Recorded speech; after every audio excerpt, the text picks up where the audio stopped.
Hey there, welcome to Inside Scoop. I'm Paula Rizzo. Today we're talking about books. Are you an author? Raise your hand.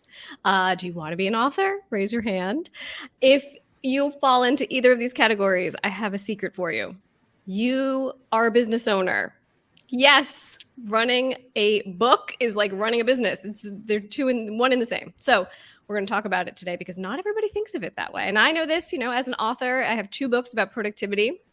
Listful Thinking and Listful Living. Those are my 2 books. My passion, it was a passion project that turned into a business, unbeknownst to me, of course. But it's the thing that you do need to be thinking about. If you want to write a book, it is a business, and it's great to write for fun. But if you want to be a professional author, then you really have to have some business know-how. And I have a great guest today who I'll bring on in just a moment to give us all the ins and outs of this. And don't worry, if you're an author and you're like, hey, I didn't master this yet, it's cool. We're going to tell you all of what you need to know in just a minute. But first, I have a free resource for you that I think will be helpful for you to get your message out into the world in any capacity. In media, we talk about media. My background is as a television producer, of course.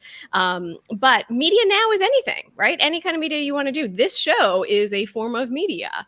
So if you want to do your own podcast, you want to do your own videos, I have a checklist to become a go-to media expert where I share all kinds of tips and tricks on video and presence and how to get out there in a bigger way. If you go to paularizzo.com/checklist, and there's a QR code there. We're very, very high tech on this show now. So if you check out that QR code, you can just click it. If you're watching this on your phone and you're like, how am I supposed to do this? Just take a screenshot of this right now, and then you can go back into your camera roll and then you can click on it from there. That is the way around it. We made sure to find out for you because I had questions too. I was like, how does this work exactly? But you're all hooked up. I'm also a LinkedIn learning instructor, and so I have several courses all about how to get things done and how to be more productive and efficient. So there's a QR code for that too, but you could also go to linkedinlearning.com. That's just one of the 6 courses that I have on LinkedIn that you can check out right now.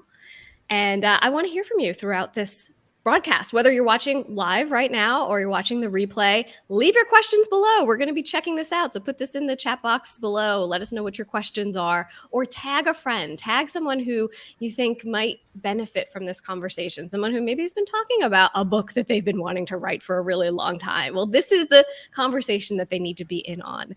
And without further ado, I want to bring on my guest. Jane Friedman is an author, a publishing industry expert. Thank you so much for being here, Jane. My pleasure, Paula. And you literally wrote the book, The Business of Being an Author. Yes, I did. So you know more than anyone else that this is an actual thing. Why do people get this wrong? Well, there are a lot of myths surrounding the writing and publishing world. But I think largely there's a taboo around discussing the money. And a lot of authors don't like to talk about often how little they were paid or how little they sold. And so there's this just very difficult curtain that comes down. It's hard to pierce through that veil. That's interesting. That's it's perspective, right? And so, in the entrepreneurial world, I found people love to talk about money. They love to talk about how much they charge. They love to talk about how much they made. They love to, corporate America, not so much. And also authors, not so much. So it's sort of like a cultural thing. Oh, very much. I see authors on Twitter complain frequently that someone asks them how their book is doing, like in terms of copies sold or financially, and they're very offended. They feel like it's like inquiring about someone's salary. Yes. And what is the truth, the actual, like, what means a book is doing well as far as how many books are sold every year? Do you have any stats on that as far as like, most books sell, what is it, like 250 books total or something crazy? Well, the big statistic that was shared recently in the New York Times was that 98% of books published don't sell more than 5,000 copies. Ever. So, yeah, ever. Mm-hmm. So that, I think, puts it, but those are the facts. That puts it in stark relief for you. Mm-hmm. Yeah, for sure. And the pandemic has happened, and it had a huge impact on every industry, but particularly the book industry. So how are things different now for authors and for writers than ever before? Well, it's a story of paradoxes because sales have never been better. In fact, the industry grew 10% in sales in 2021. since we've been tracking sales in the industry, which actually hasn't been that long. I think if you go back to the 2005 is when we started looking at this methodically. 2021 is the best year on record since we Wow. started looking. However, if you take a look at the publishers and what they're investing into marketing or what they're investing into their mid list, you hear a lot of disappointing stories. So, the profits aren't necessarily being evenly distributed. Then the other issue that's paradoxical here is that as we're seeing these increased sales, we have supply chain issues. Right. So The books are not getting there. Yeah. So this isn't unique to publishing. There were actually serious issues with supply chain before the pandemic related to paper supply and printers, and all that was just exacerbated by the pandemic. So books are getting pushed back. Costs are increasing pretty significantly, and that is currently playing out. I don't have a lot of answers about what's going to happen. Yeah. It's interesting, though. One of the things that came out of this is a lot of virtual events, which I love. And I've always loved virtual events. Obviously, I love video, and I've been doing this for a very long time. And when my second book, Listful Living, came out in 2019, I did a virtual launch. Because, I did an in-person launch too, but I did a virtual launch because I was like, hey, this is a fun tool, and it's a great way to have people who are not in New York City, if that's where I was doing it, to be a part of it. And so I've long loved the virtual event. The book industry, I think they embraced it, but now they're going back to in person again. Yeah, it depends on which way you look. There are a lot of different attitudes towards this. I would say that right now I'm seeing a hybrid model for maybe the majority. There's a mix of in-person and virtual. And I think we'll probably continue to see that because some people were just so grateful for the accessibility of online events. These are people that might not have been able to leave home because they're caretaking or because of health reasons or because, they didn't have the money to go out or travel or go to conferences or events. So I think you're going to see bookstores, publishers, and authors continue to do a mix. Yeah. But I know everyone is very eager to get back in bookstores and having contact with readers. Yeah, for sure. And that's where the magic happens in the bookstore, where you get to see, oh, I like that book. Oh, look at that cover. You don't get to do that when we're just doing it here, on Zoom or whatever it is. What about the business model here for authors? Because a lot of people think oh, it's you think of the struggling author or the person who has that book that they always wanted to write and they never did. But what is the reality? What could it look like, or what should it look like for an author? Well, the truth is most authors don't make a living on book sales alone unless they get some kind of amazing advance. And even then, advances are split into 3 or 4 parts and the agent takes 15% and then there's the taxes. So you're not usually left with a living wage, even if you get a really impressive advance.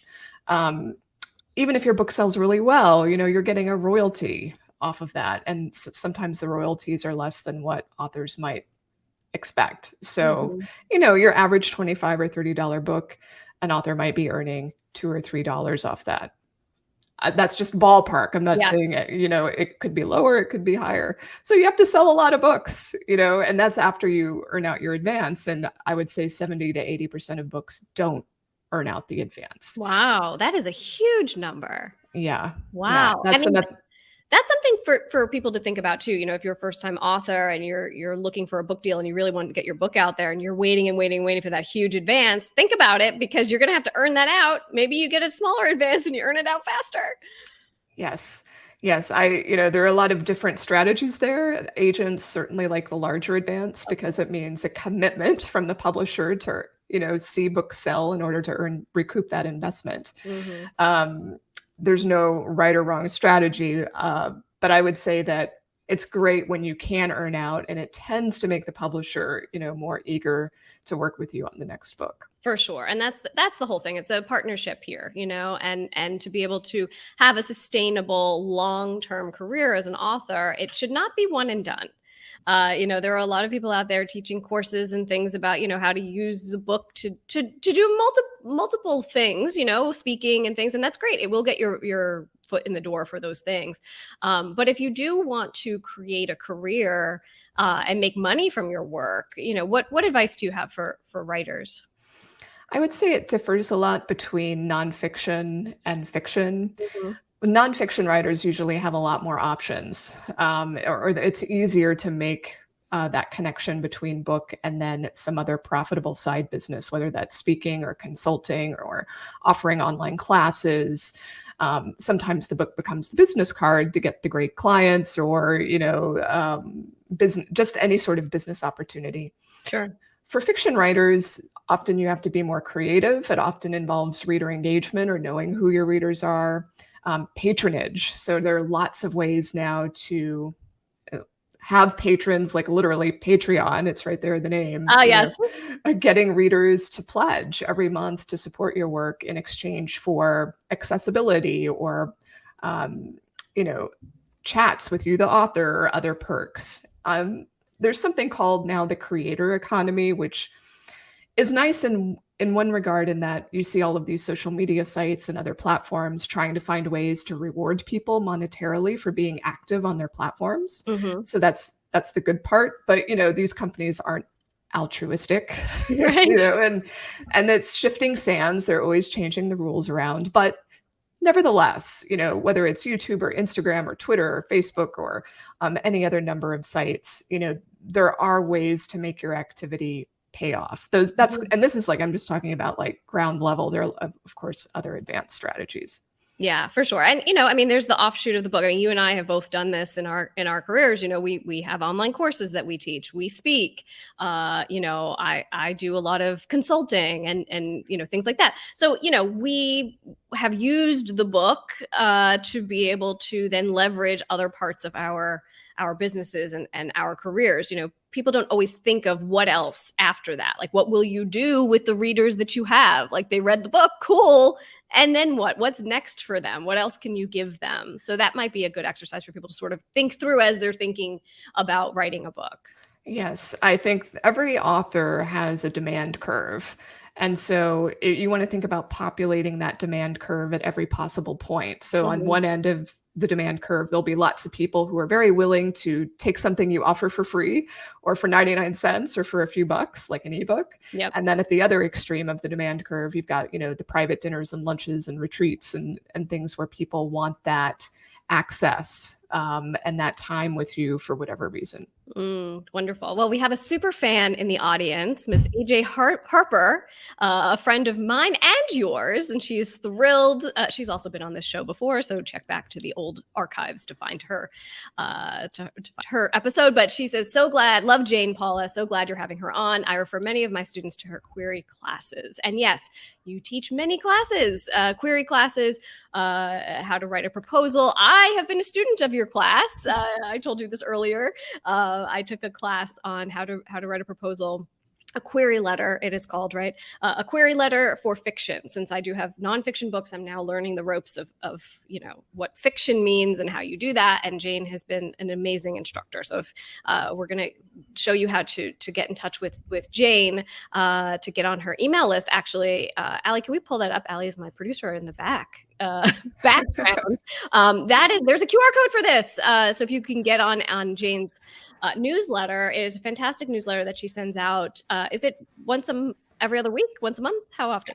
Yeah, every other week. Every other week. Yes, I'm on this list every other week. And she tells you all about the different classes that she has, which have been very, very helpful. And she has guest instructors and people who teach other pieces of the, book and writing industry. That is just really great. So get on the list for sure. And AJ, thank you for watching behind the scenes there. Appreciate that for sure.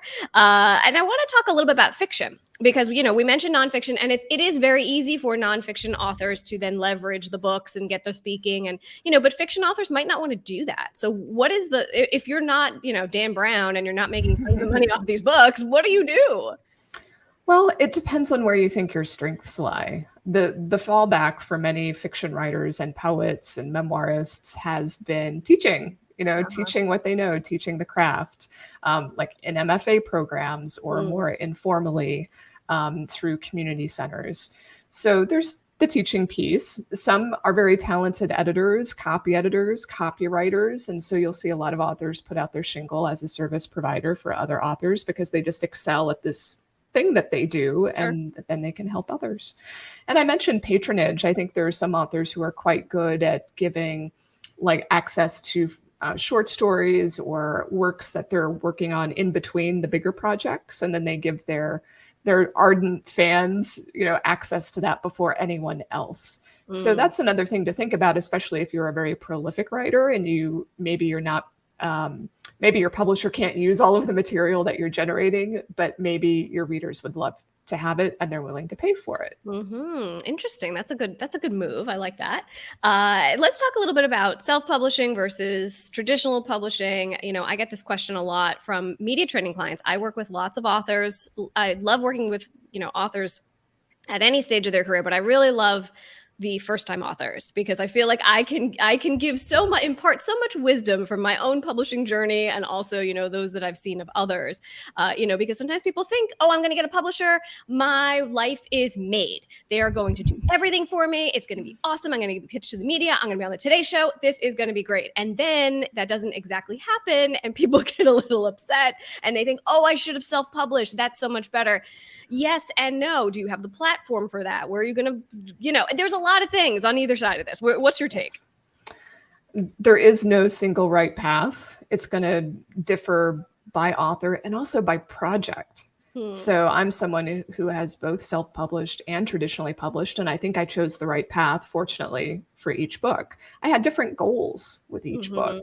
And so you really have to be thinking about what is it that you're trying to accomplish with the project? Is it something where you are trying to leverage the publisher's distribution and validation of the project and maybe their ability to get national media attention if they put the effort in? And you're going to use that to help make you look bigger than you've ever looked before.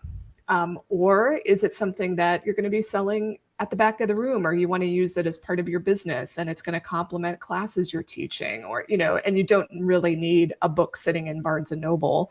It's something that you're using, let's say, more internally. Sure. So these are just two very small examples. I would say the tougher questions come into play when you're, let's say, writing mainstream fiction, literary fiction, where it's really tough to self-publish some of that and get an audience until you've got multiple books out. So one of the mistakes I see people making is they'll self-publish their novel. Sometimes it's a memoir, and it won't go that well because it's book number one. And it almost never goes that well for book number one if you're self-published. And they just don't have the patience to continue down that path for more than a couple books until they're like, I'm done. Right. It's time to find an agent or a traditional publisher who actually knows how to market this. Yes. Well, that's true. I mean, and also, for fiction, it's like, unless the end game is, oh, you want this to be a Netflix show, or you want this to be, because that could be a whole other avenue, film rights and things like that. It's harder to do, obviously, but, the industry, as I know, I've been doing a lot of research into this, for TV and for films, they're looking for things that are already published, that are already out there in the world and already have shown that people love it, and they will turn that into something, great on TV or in film. So, but that's another way to go too, right? Oh, sure. Yeah. There has never been more intellectual property and publishing picked up than in the last few years, because of the surge in streaming, and everyone's, trying to build up their library of original content. It's also true on the audio side. So audio originals and podcasts, you've got Audible and Spotify and, oh gosh, I'm blanking now on the other companies, but you've got a lot of people competing against one another for audio content. Yeah. So that's another avenue too. There is a lot of places to put your stuff and repurpose it, and different audiences. People learn things differently. People hear things differently. So there's definitely a lot of opportunities out there. You and I are both members of a wonderful organization called Women's Media Group, and it was started here in New York City. And I've been a member for many years. I mean, I think 10 years I've served on the board. It's been a wonderful, wonderful part of of my life. And you are a newer member, so welcome. Thank you. And we do have a member who has a question. So I'm going to bring that up. It's from Carol Honig, who is a Women's Media Group member, long-term member. And also she had a wonderful book shop on Long Island for many years that has since closed. And I did a book signing there for my first book, Listful Thinking. So thank you again, Carol. It was lovely. So here's her question. She does wear many hats in the publishing world, but her main love is being a novelist, which is where she makes the least of her money, she says. If my agent cannot get a traditional book deal, which is being considered by one right now, he suggested pitching to one of the imprints from Amazon that offer advances. Oh, that's interesting. I didn't even know about that. I pretty much begged him not to, since I'm a big proponent of brick and mortar bookstores. I mean, she owned one. Of course she is, right? Would it be foolish to turn down the possibility if he cannot get me a traditional publisher? What do you say? I wouldn't say it's foolish, because I think if your values don't align with Amazon's, and some, I think that's probably true with so many authors, you feel a little uncomfortable giving them business when you know what they're doing to the greater literary and publishing community, especially independent bookstores. That said, I find that Amazon really understands how to market and promote books to readers in a way that traditional publishers still can't.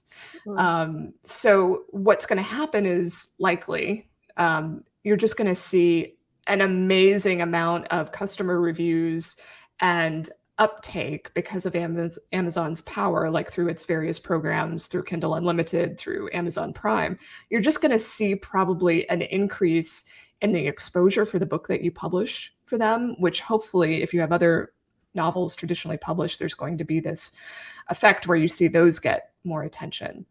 I think where it can become challenging is I've heard it's tough for authors who've moved to Amazon publishing to move back to another publisher because, Amazon tends to sell at lower price points for digital editions. And so traditional publishers can just be, it's very different to sell you now, because now people are trained to pay their whatever it is for Amazon ebooks rather than our $10 or $12 for an ebook. So that's maybe the one, I don't know if I'd call it a warning, but if you're hoping to go back, you might find that traditional publishers don't see the Amazon success in the same way, even if you've sold more copies than you ever did prior.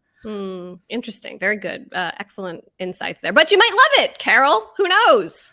I should say that almost uniformly, authors say they got better treatment from Amazon than from their traditional publisher, like immediate responses, careful editorial and design work. So I can say that you'll probably be treated well, even if you don't like the company's practices otherwise. Yes, exactly. Can you bury that deep down, Carol? I don't know.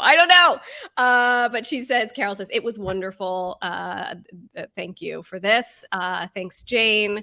Wonderful. Fantastic. That is great perspective, because there's now so many more ways to publish and so many more ways to partner with people. And there's a hybrid model, that some people do as well. So you have the backing of a big publisher, but it's a self-published model. There's a lot of ways to do this. There's a lot of ways to get your content out into the world. And if you're watching and you have questions, leave the questions below. We will get to those. And Jane, I want to ask about particulars. So you've got a book. Let's say you've got a book deal. What do you do? Do you just open a different bank account? What should you do to start your business of this book?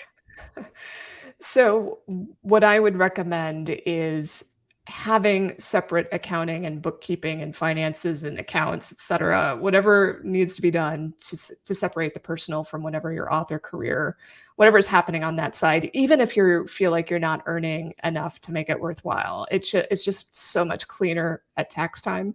Now, you don't have to establish an LLC. You can remain a sole proprietor. The decision on that's going to vary state to state, and with your other, everyone's situation is very personal in this regard. So, but I do think even just having a different, not using your social, but using an EIN, I think is very useful. Having a business credit card, tracking your expenses. I like using Wave for this. If you're allergic to QuickBooks, or Quicken or whatever it is, like I am, I like using Wave to help track everything.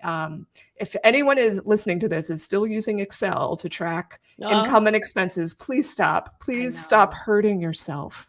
It is a struggle. It's awful. I did it for a long time too. I use Zero. It's Xero, Zero.